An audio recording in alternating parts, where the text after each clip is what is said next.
What is going on YouTube? My name is Lucas and today I'm going to be talking about another absolute massive EV company that's going to be entering the market through the SPAC form, and that's going to be Arrival, and that is going to be trading as right now currently a CIIC, and the company is going to be CIIG. Very confusing, amazing company with some absolute massive backing from huge companies, and they already have a huge order for a delivery last mile vehicle. So if you're interested in this company, I suggest you stay tuned right after this.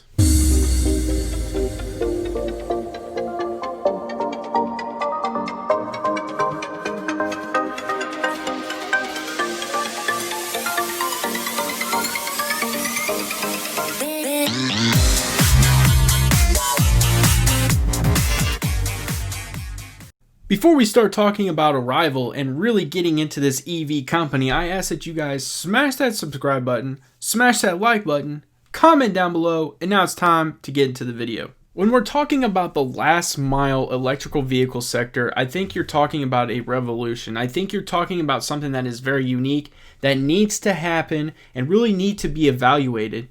But now there's starting to be companies that are coming out that are really entering into the space. You know, the first one that comes to my mind obviously is Workhorse. The second one is going to be Rivian with the likes of Amazon. And now you're talking this one, and it's Arrival. And the reason is because they already have major backing from the likes of UPS. And we're going to dive into that. But on top of that also, they have some other key partners and kind of like people that are supporting them in the likes of Kia and Hyundai. So you really have a major backing. And then you got some institutional investors like BlackRock who are coming in and sneaking in and like making an appearance. I think this company is going to be special, and it's going to be a special opportunity for investors. So what I'm going to do is I'm going to break down and go through the investor presentation and really talk about all the unique things that this company is doing. So swinging on over here, investment highlights. 4 vehicle designs expected to market by 2023. With start of production for the first vehicle planned in Q4 of 2021. So ideally, they're hoping to get some things rolling by Q4. That's awesome to hear.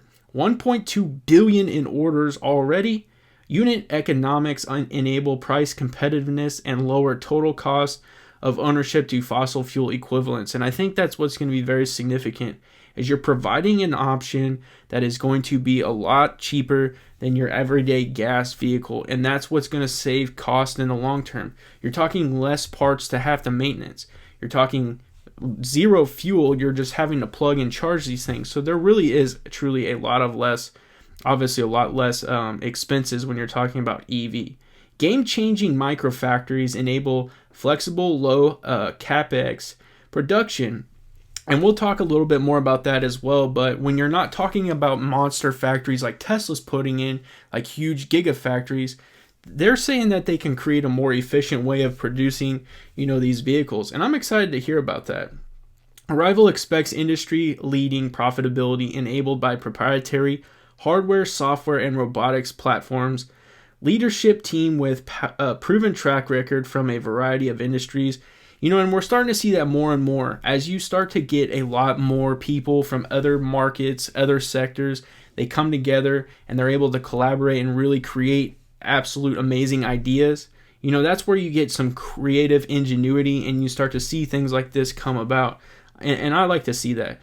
LinkedIn named Arrival #1 startup to work for in the UK in 2020. So this is a United Kingdom company. And that's what's going to be very significant for this company too. Validated by blue chip strategic and commercial partners, which we talked about.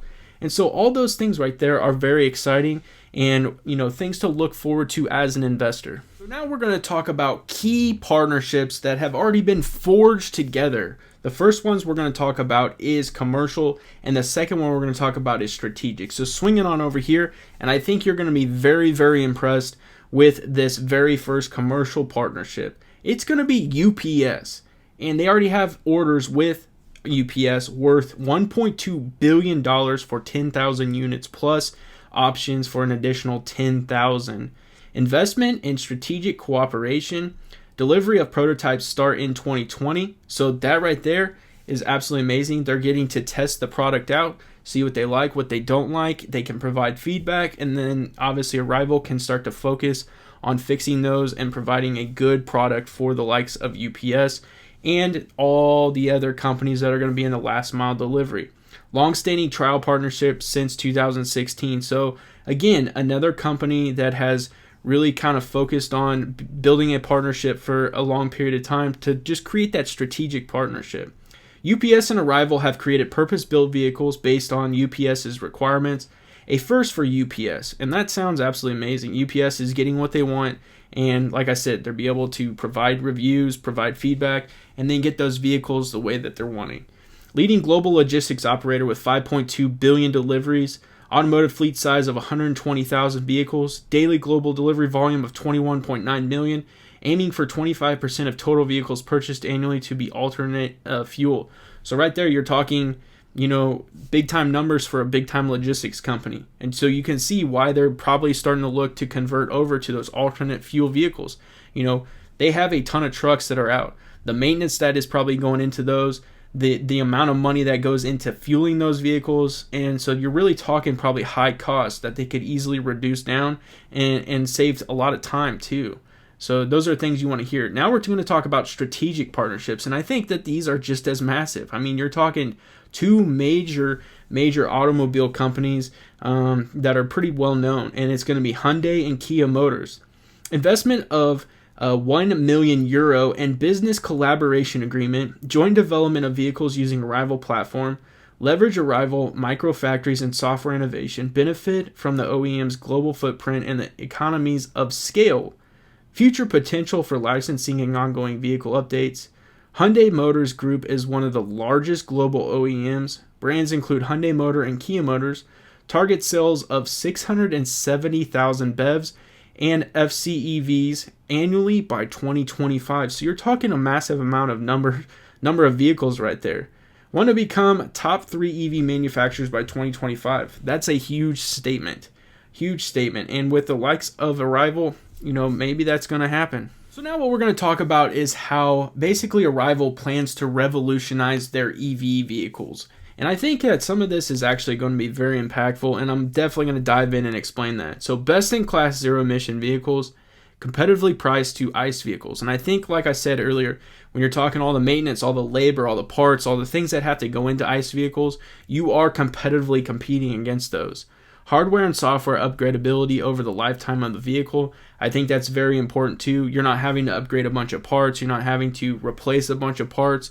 Basically, what you're going to be talking about is very easy software updates on a lot of this stuff, I feel. Autonomous ready, that's an even bigger piece. Obviously, that's a direction in which we're headed, especially with the EV sector. So for them to already be autonomous ready, that's a big plus. Durable proprietary composite material used for exterior and interior panels. That's going to be very significant as well. You're talking a very lightweight vehicle. It's going to assist in the batteries. It's going to assist in being able to go for long periods of time, more longevity, things like that. So you like to see that as well. High margin vehicles with unrivaled unit economics. Elevated user experience. So the experience that the user is going to get is going to be very, very exciting, and they're probably going to enjoy, obviously driving this vehicle. That's the whole intention. So they are going to be pushing out an electric bus. They plan on pushing that out by 2021.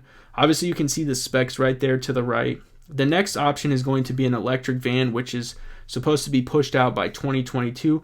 Again, you can see the specs and what it's supposed to look like right there.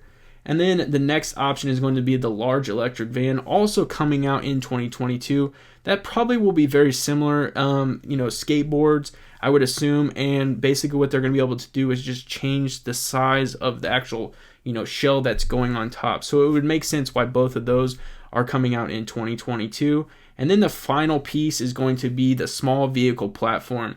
Whether this is going to be for commercial use or this is going to actually be used for an everyday driver is yet to be announced. But I think if that's the point and that's truly what they're getting at, I think that's going to be absolutely awesome to see as well, especially since that's projected to come out in 2023. As you can see, again, the specs right there, and then also what that vehicle is kind of projected to look like. So I think, you kind of get an idea of what this company is trying to accomplish when you're really talking numbers and when you're talking, expectations as far as when the vehicles are supposed to be coming out.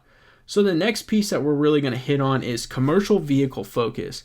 And that's really, I think, where they're trying to capitalize on, is trying to get into the commercial field. So industry shift favoring zero emission vehicles with public policy driving electrification. Rise in e-commerce, 37% increase from 2020 to 2024, has resulted in the fast-growing van market segment. And I think that only is added even more because of the pandemic we're going through. A lot more people are having to do online purchases, and so what that does in return is then increases the amount of packages that need to be delivered, and so obviously they're going to need better quality vehicles for that. Superior total cost of ownership compared to both fossil fuel and electric vehicles on the market. Commercial fleet operators thoroughly understand their range requirements. Charging infrastructure concentrated in depots simplifies deployment compared to retail. So I do like that idea as well. When you're talking about a massive charging infrastructure that is concentrated in a depot versus kind of the retail idea, I think you're going to be able to have a lot more options for charging, and you're probably going to be dealing with less headache as well. The final piece that I'm really going to talk about here is the new method that Arrival seems to appear to be basically taking on and really kind of being the head of it. And I like some of the things that they're doing. It's going to also lead me into talking about their microfactories. So basically what we're going to do is talk about their technology and kind of what makes them stand out. In-house plug-and-play components, substantial cost reduction, upgradable, designed for microfactories, proprietary composite materials, low tooling and overall cost, lightweight and highly durable, designed for microfactories. Modular skateboard platform, modular, efficient package, highly flexible, designed for microfactories. As you're going to see, that's pretty consistent. And then you're talking about the microfactories. Low footprint, low capex, deployed rapidly in response to local demand. In-house vehicle software, plug and play, complete control of user experience, access to all vehicle data to optimize total cost of ownership.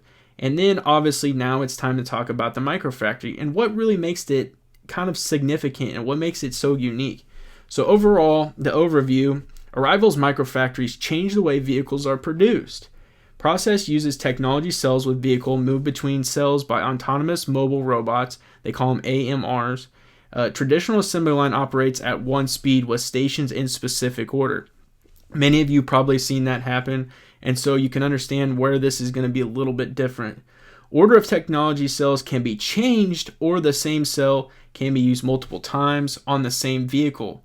Enables microfactory to build multiple different vehicle types. So what are the advantages of this? Well, materially lower cost, OPEX of 120 million, and you're talking 100,000 vehicles, basically 100,000 units per year, versus the 240 million per traditional factory line. And so that's a huge, when you're talking about that, you're really reducing the cost. You're basically cutting it in half. And then you're talking low capex. Highly scalable layout. 20,000 basically microfactories versus the 2,000 kilometer. Basically, you're talking, the traditional gigafactory is going to be absolutely massive. You're talking potentially like 2 million square feet versus the 20,000, square feet, basically is what they're talking about here. Deployed in areas of demand with 6 months setup time. So your 6 month setup time is going to be very, very short compared to your mega factories that you're going to be building to manufacture. So what's going to be very unique is they actually do provide an approach to this microfactory, and they're going to prove to you how this is going to be more effective and more efficient. So Arrival microfactory, low break-even point, lower capital requirements, deployed locally worldwide, lower number of employees per vehicle. So here's exactly kind of how a microfactory would work. Basically, they're saying there's going to be 2 shifts throughout the day, and they project that 10,000 vans can be produced in a year on those 2 shifts. Basically, they're saying they're going to be 20,000 square feet, and you're talking a capex of 44 million. The OPEX is going to be 12 million, and time to open a new factory, which I think is going to be very significant. Obviously, you're reducing costs, but you're talking about putting up microfactories and being able to really hit it hard on the actual manufacturing side in less than 6 months, 6 months to less. So you're really talking about being able to manufacture vehicles in a shorter amount of time at a lesser cost. That's what you're looking for right there, especially if you're putting out a great and good quality vehicle and you already have massive orders from companies. The biggest one being obviously UPS. Those are things you want to see. You guys know exactly what time it is, and it is chart breaking down time. So let's swing on over here and check out CIIC. The company is going to be CIIG Merger Corporation, and the actual company itself is going to be Arrival. That was a mouthful. That's a lot. Let's swing on over here. So today it opened at $32.67. It got as high as $34.88. Its low was $31.16. Volume was 9.796 million. Market cap is currently 1.068 billion. 52-week high is 37.18. 52-week low is $9.30, and its average volume is 2.955 million. So today it did close down 8.89%, closing at $33.01. And in the after hours, it did go back up a little bit, going up 2.24%, closing out the whole entire day at $33.75. Now, you guys can see this is a 1 month chart. You know, obviously, when they announced Arrival would be joining this company, doing this SPAC route, obviously the stock really kind of tended in the upward direction. Just with everything and kind of just having some, a sell-off a little bit, it obviously started to downtrend. But then you had Jim Cramer come out and say that this is going to be the son of Tesla. And, with them already having the 10,000 order from UPS, that's another positive catalyst. So you can see why this company is currently trading close to, $33.75, right around $34, basically near its 52-week high. So you can see why. Plus, when you got a lot of people that are very excited about the entire overall electric vehicle sector, you're going to get a lot of interest in this, especially with that 10,000 vehicle order. So I really wanted to break this down and provide this chart to you. I could honestly talk all day about this company. I truly am excited about this company. I am invested in this company, and as it continues to go up and down, I will be, diving in when the opportunities arise, and they seem like good opportunities. I do appreciate you guys swinging by. I really, truly do. I do want to remind you, I am not a financial advisor, and anything I say in this video is for pure entertainment purposes only. That's exactly what I'm here to do, is entertain. And you guys know how I do it. If you like this video, smash that like button. It helps out tremendously. And if you enjoy the content, because I'm going to keep the content flowing, subscribe to my YouTube channel. And as always, have a good day.